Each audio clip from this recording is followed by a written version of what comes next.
Di lobi ya? Di sini langsung balik. Langsung ketemu di lobi aja. Oke. Siapa? Mbak Putri. Oke. Ayo. Di lobi. Ayo. Baru langsung. Wih, itu apa?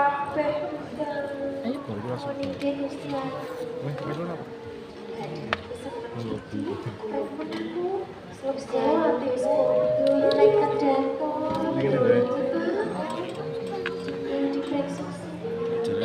Soalnya mau wis sak winane selamat Pak. Kalau misal kapan-kapan ngene ngopi ora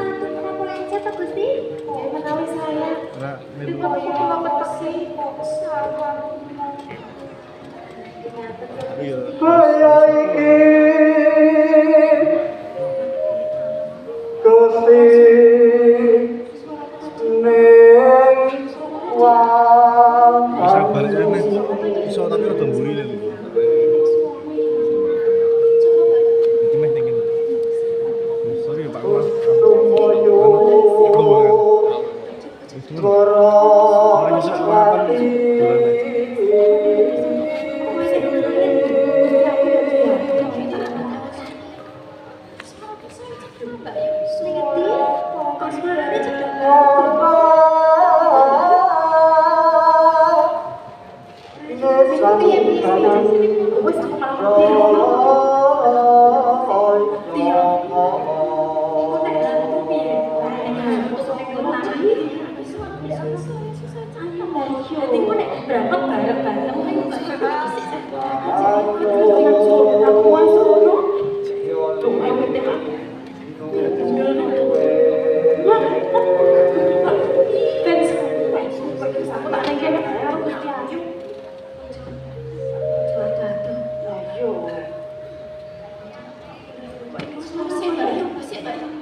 bisa mengkonjol.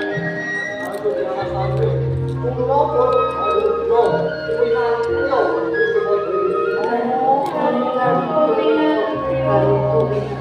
Ono wigati apa suwaning taman balon sinami dhewe garuk. Kasih untuk aku karena bukan ada sumpah tanganmu itu bocor konten sahabat kopledo matuko semua dewi Yoyo bantu tak tompo sembah pangakti. ini suatu konten taman balon Cinawi Ancan itu dari ikan haji pelayan konten ngerso tak butuh Apa sing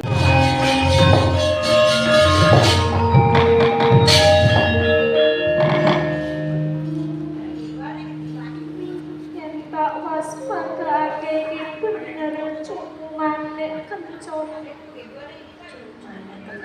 Posek to gardu Ayo kasih ing sekawit. Aku nate ketemu Janaka kembar. Mula aku ndarbeni panuwun. Sapa kang bisa mujudake cupu manik kencane? Ya iku Janaka kang sejati nanging kok malah jeneng sira sing bisa maringake cupu manik kencana iki garda lire kepiye? Garuda Winantya Tadi ya pasang badan atau lagi sebenarnya nggih kepala ngatur seperti Kepiye garda? Rasulipun anggen kula ngreksa cukup maning kendara pancet wonten Arjuna kekalih Batakan Surya Kembang Iya, sami rebat wontenipun cukup maning kendara ananging kenging pangari bawanipun jurane Arjuna kekalih kula wau badhe saking wujud inderaken Burisrawa Allah Usumayu Dewi Wara Sringandi dadi Janaka kembar kuwi mau si Burisrawa lan Srikandi ngono. Inggih Usumayu Dewi menawi to kula dura jangga kula pinangka totoanipun Tenan kowe kasihan Usumayu Dewi nanging cukup manik kencana iki kok sira bisa maringake ning aku kepiye garda sira iku sapa sejati Anggen kula namung wujuding peksi ingkang ngertosi menapa ingkang dados paniwulan paduka jenenganipun jagat sampun kaberbeken malih paduka setunggaling manungsa ingkang suwestiya ing warna sak jagatan wonten kalih sak jagatan wonten kalih kepiye atur saderengipun kula sowan wonten Nersa Paduka raos sing manah kula kadya glagah kapithak ing gajah satemah rembug-rembug rebah kasulayan ananging sasampunipun kula ngadeg yantara wonten Nersa Paduka raos sing manah kula kadya tinetasan embun ingkang layu setahun satemah asrat saranipun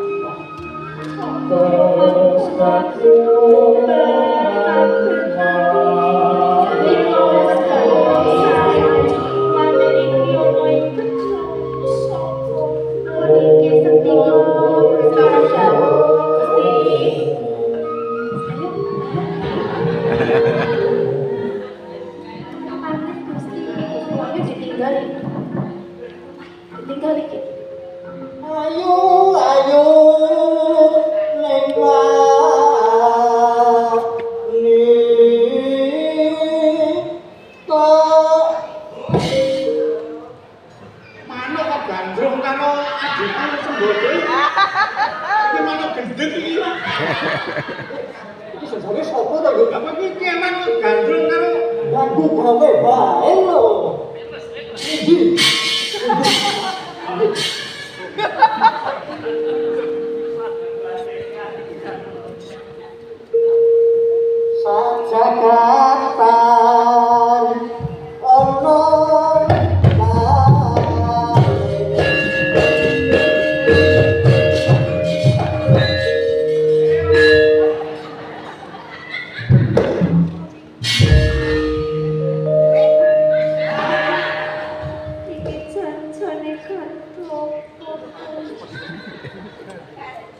Ayo. Ayo. Ratu gendeng iki sih. Iki kadung. Oh, ratu kok. Iya. Wis sembrono kowe. Kok ora ngerti senengane Piye? kesenengan ratu kok. Kesenenganmu apa? Kesenengan ratu kok. Kesenenganmu. Ingon-ingon Garuda to. Wis ora Garuda Garudanan. Garuda. Wis kok marah. Dadake nesu iki piye to? Loh, lha pun maksud. Alah kowe iki aku ki ngerti. Najan kowe wujudan cacing sejatine kok sapa aku ngerti. Alah, ratu kok mari ngono to. Ayo wis sampe modern. Ayo sandane balekke.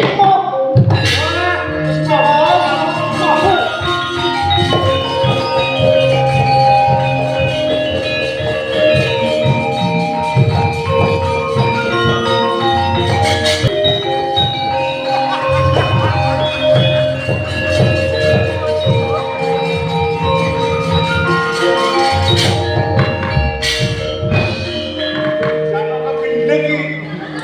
Wis malih dadi Janaka sing mabur mangsamu ki ora duwe suwi-suwi kok. Jagat Dewa Bathara Nana wae laken iso dadi membawan kene lungguh kang prayoga iki kan. Bapakne kula. Piye sunne kula. Dikira itu bapaknya kula kadang. Pancen bener, ya iki Janaka kang temen iki arep malih cacing arep malih kethek arep malih Garuda kok. Rumang saka wis cumbriya ana Garuda kok gandrungi wanita ayu iki apa tumon. Jebul ya kowe Janaka Dimas Arjuna. Sejatine larane kepiye kok nganti dadi membawana Garuda winanca kuwi larane kepiye kae? Koko Prabu sejatosipun anggen kula membo dados Garuda menika badhe lumeksa kawontenanipun cupu manik kencana menika Koko Prabu. Lah yen iki tenang. Yai, Sembadra, Kepiye kamu? ora caket to. Iki garwamu Arjuna wis timbul Yai. Dene kula Bapakne kula. apa kudu tak tembangke meneh. Wis ora sembang-sembang. Jeneng Alah, wis sepi.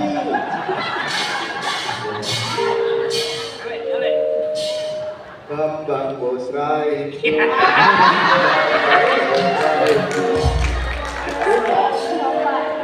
Arjuna, kowe iki bali lungas kowe kok bali malah kelintir ngono. Gandrung lawan garwane Koko Prabu. Ngene lho Yai. Kono sak jambung dhisik kono. Mangerti yo ibune kula. Kepiye?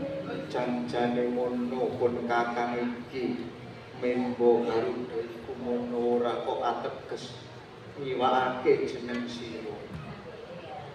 Ananging pun kakang iki netepi wajib karemaning satriya kudu ngreksanane cucu kencana iku mau Yai. Kula aja dadi atimu. Iya bapakne kula. Nanging yen ngayahi wajib yo dahal. Lah ngono ndang bali yo Sri. Terus apa? Soalnya banyak lah. Bapakne Besok yo dina bakal tak jak dolan dhewe. Aja dadi atimu. ojo ngapusi. Ora iki kula. Dimas Arjuna, Kula wonten dawuh Koko Prabu. pun kakang kepengin takon karo kowe. Sejatine kowe membo dadi Garuda winanca kuwi mau gawe sapa Yai? Nuwun inggih Koko Prabu. Wonten saking gawe Kanjeng Hyang Riyasa. Kanjeng Hyang Riyasa. Kinen rumeksan wonten cupu manik kencana kala wau Bapa Prabu. Awit cukup manik kencana menika ngandhut kawruh inggih menika kanca tarima. Jagat Dewa Bathara, jagat pangestu para. Wis tanggapun Kakang. Ayo. Nganti kaya ngono nggonmu rumeksa cukup manik kencana. Muga-muga darmamu kuwi antuk piwales saka Sang Mahardi Kingrat ginanjar kang luhur tumrap jeneng sira ya Yai. Bapa Prabu. Ngene Yai. Jlentremono pancen Kanjeng Eyang Yasa kuwi pendhita kang kesdik kang antuk wahyu cupu manik kencana saka Yang Manon. Cupu manik kencana kuwi wingit werit gawat kaliwat-liwat sababe apa? Sabab ing sakjroning cupu kuwi ngandhut panca dharma yaiku angger-angger limang perkara kang dadi tuntunaning wong urip ing donya prapteng delahan Yai. Pananging Bapa Prabu Kepiye? Kanjeng Eyang Yasa babar pisan dereng ate babar kawontenanipun panca dharma menika menapa. Dadi sari durung ngerti sejatine panca dharma kuwi Yai. Pekat Ya bakal pun Kakang jlentrehake mara midhangetna Kang Prasetij. Ngene Yai. Panca dharma kuwi angger-angger tuntunane wong urip kang sepisan. Wong urip kuwi kudu nengenake panembahe marang Gusti kang ngarkarya jagat. Kang angka loro, wong urip kuwi kudu netepi rasa kamanungsan. Kang angka telu, wong urip kuwi kudu tunggal manunggal tetunggalan aja nganti ana kang padudon. Dene kang angka papat, wong urip kono para kabeh kudu gotong royong sayek-sayek pekati tansah sangkul sinangkul sabengah kawontenan.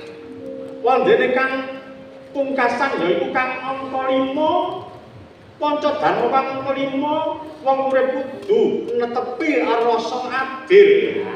Kalamun kabeh para kawula kowe lan aku lan para nayaka para kang maha kuwasa kuwi mau padha bebles nindakake panca dharma kuwi bakal manunggal Gusti lan kawula lan Gusti bakal nyawiji tetunggalan satemah urip iki bakal adil makmur Yai. Sambunge kalawan Garuda winanti apa lo mau yaiku rehning Garuda iku sawijining perlambang ya pralampita. Garuda kuwi manuk kang perkasa kang rasa penjawat yaiku suwi kanan lan kering yaiku bisa ngayomi para kawula ngamarta sisih lor jagat kidul jagat kulon lan jagat wetan satemah ngamarta iki bakal ayem tentrem saka panjaraing musuh.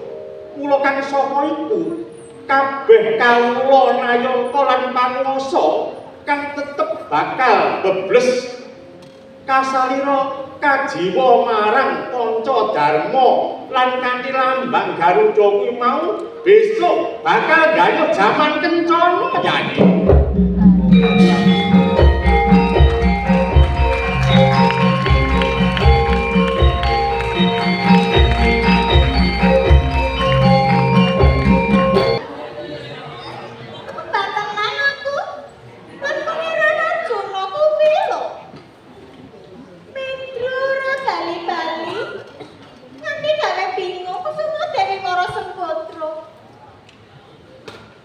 Minangka garwane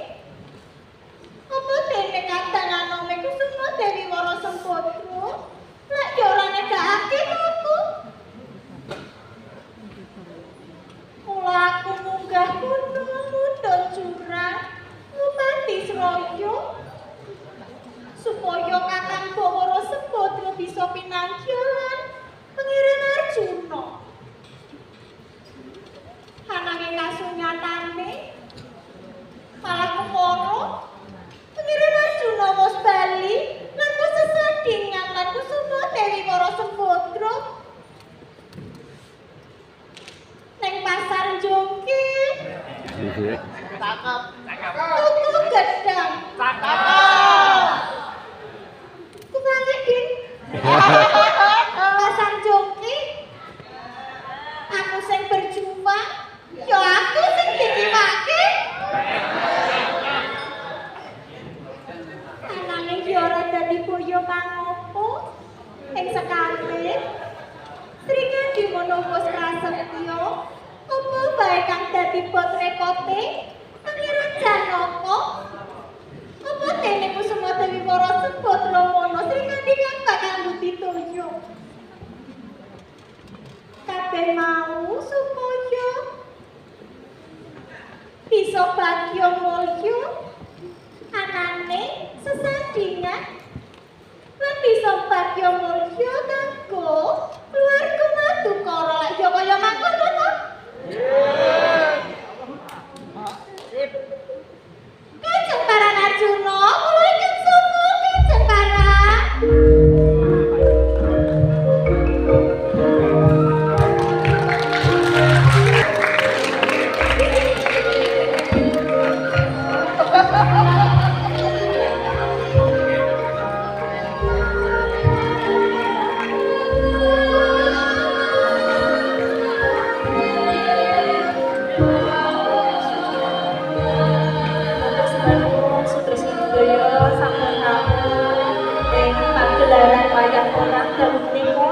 Menawi badhe nyuwun foto monggo bisa naik ke atas panggung bergabung bersama kami.